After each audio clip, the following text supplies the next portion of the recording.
मोदी ने जब प्रधानमंत्री के तौर पर शपथ ली थी तब देश को मेक इन इंडिया और आत्मनिर्भर भारत का सपना दिखाया था।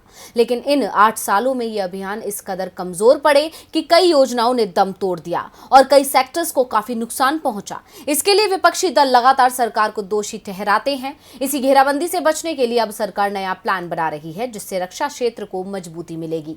मोदी सरकार ने 25 सितंबर 2014 को विनिर्माण क्षेत्र के विकास के उद्देश्य से मेक इन इंडिया की शुरुआत की थी। इसी के साथ ही कुछ लक्ष्य भी तय किए गए थे और दावा किया था कि इससे विकास दर को 12 से 14% प्रति वर्ष बढ़ावा मिलेगा। करीब 10 लाख लोगों को रोजगार मिलेगा। इसी के साथ ही ऑटोमोबाइल, खनन, इलेक्ट्रॉनिक्स क्षेत्र में तेजी से विकास होगा। लेकिन आंकड़े बताते हैं कि सरकार इनमें से किसी भी लक्ष्य को हासिल नहीं कर पाई है।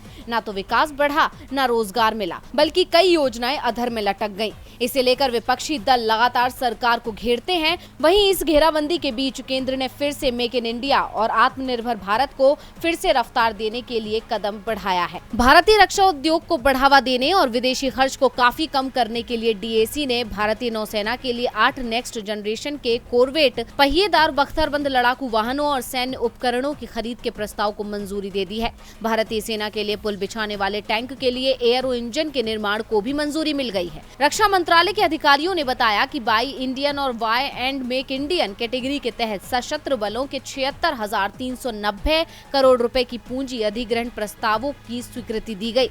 भारतीय सेना के लिए डीएसी ने rough terrain fort lift truck, bridge बिछाने वाले टैंक, स्वदेशी स्रोतों के माध्यम से टैंक रोधी निर्देशित मिसाइलों और हथियार का पता लगाने वाले रडार के साथ बख्तरबंद वाहन को खरीदने के प्रस्ताव की स्वीकृति दी है।